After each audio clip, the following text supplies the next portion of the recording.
I'm gonna start by saying something that a lot of people might find controversial. Twilight is a good movie.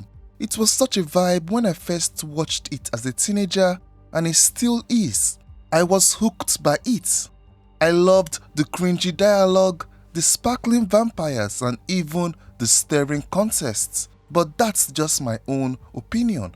A lot of criticisms on the internet about the movie are also right. Twilight has its flaws. The whole premise of the movie is kinda ridiculous if you're not already invested in the fantasy. The thing about Twilight is that as a vampire movie, it's not scary enough, and as a romance movie, it's not sexy enough. I had this weird cognitive dissonance when watching the movie. I found myself wishing it was better than it was, while being genuinely entertained by what it did offer. And this is a pretty common experience with Twilight. Most people like the movie, but as a guilty pleasure. It's seen as a terrible masterpiece, a cheesy but fun favorite. It would be easy to say that the makers of Twilight should have simply fixed all its issues to make a perfect film. But the thing is that a large portion of Twilight's problems is what makes it special. It is, unironically, one of the best melodramas ever made. You can't separate what made it engaging from what made it cringy. It's a trade-off that is baked into its identity. And it's not just Twilight. Many movies that are kinda bad by typical metrics are still amazing to watch. These movies are the most divisive. You either love it or hate it. You can't be in between. Just look at the Transformers series. These movies are about giant alien robots beating the crap out of each other. They are pretty much based on kids' toys. Nobody is going into the cinema expecting Oscar-worthy screenplays. What Michael Bay delivered was pure, unfiltered spectacle. It's a visual and sonic assault of metal carnage. And you know what? On the level of giant robot mayhem, those films deliver. The Transformer movies are huge and loud and shiny. When Optimus Prime rolls out and his music hits, your brain just explodes with dopamine. But to make room for all that spectacle, the movies sacrifice pretty much everything else. The plot is thin. The human characters are there to just crack cringy jokes, and logic in the movies flew out the window, and CGI madness flew in.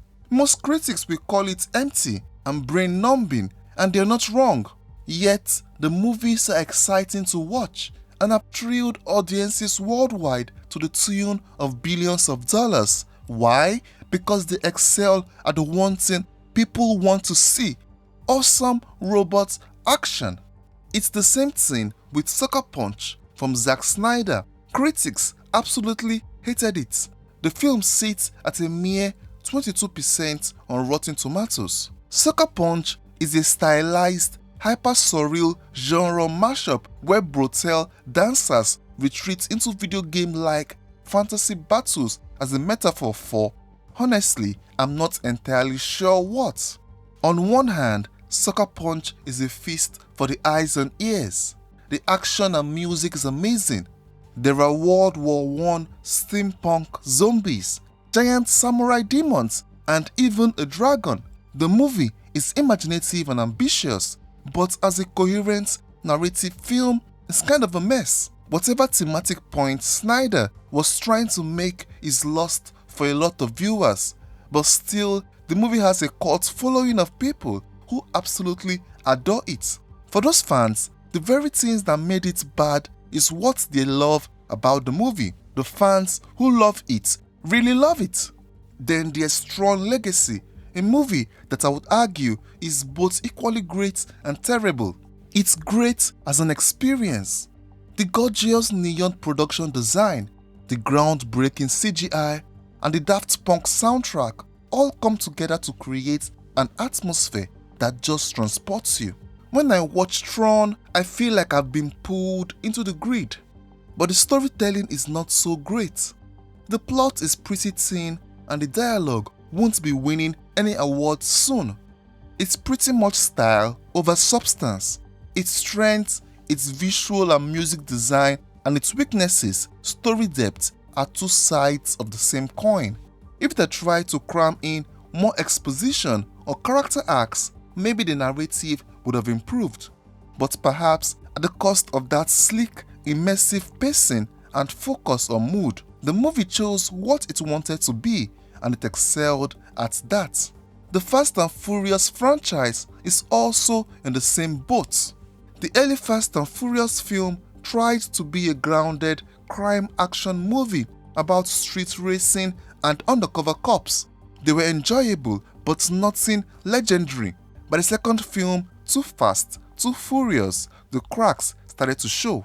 To me, it was the weakest of the series, basically a loud, cartoonish knockoff of Miami Vice. It was trying to one-up the action and spectacle of the first movie, but hadn't yet found a way to be good at that style. But by the time we hit Fast 5, the franchise had fully embraced being an over-the-top, physics-defying, logic-be-damned action fantasy. It stopped caring about any pretense of realism, and people loved it.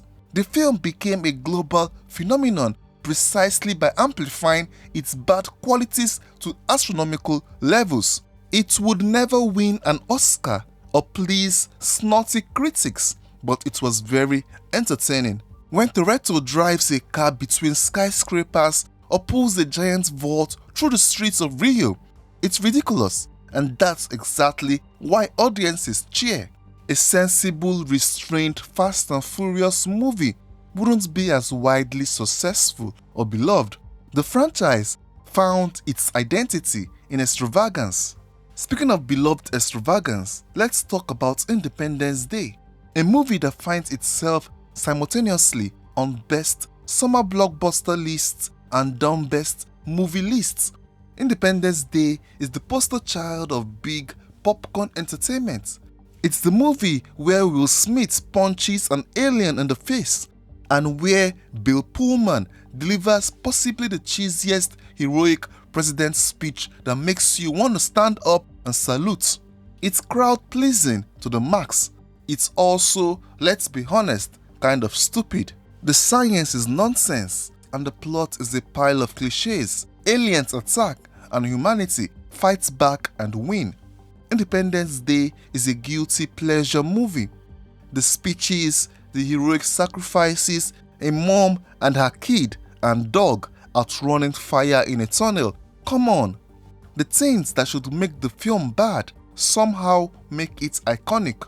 Sure, it's not a good movie by serious critical standards, but it's still a great time if you embrace it. Compare it to the more somber and self-conscious 2016 sequel, which tried to update the formula. That one lacked the charm and bombed. The lesson is that sometimes a little cheese is the secret ingredient. So how do we reconcile all this? How do you judge a movie that is accelerating 1 minute and freaking annoying the next? A film that might hit 10 over 10 highs in enjoyment and 4 over 10 lows in quality. Traditional rating scales will struggle here. If something feels like a 10 at some point and a 4 at others, the instinct might be to average it out and call it a 7. Personally, when I love one of these flawed films, I don't love it in an averaged out way. I love it because the 10 over 10 parts are 10 over 10. Those peaks are what stick with me and define the films in my memory. As long as the low points aren't so bad that they ruin the experience, I'm inclined to be pretty forgiving of them. Everyone's mileage will vary, of course. Everyone has a different standard by which they rate things, and without context, a number doesn't mean much.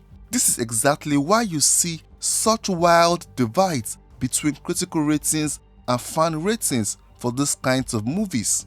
Critics and general audiences are often looking for completely different things. For instance, critics give Underworld Evolution a score of 17%, but audiences enjoyed it so much and gave it 72%.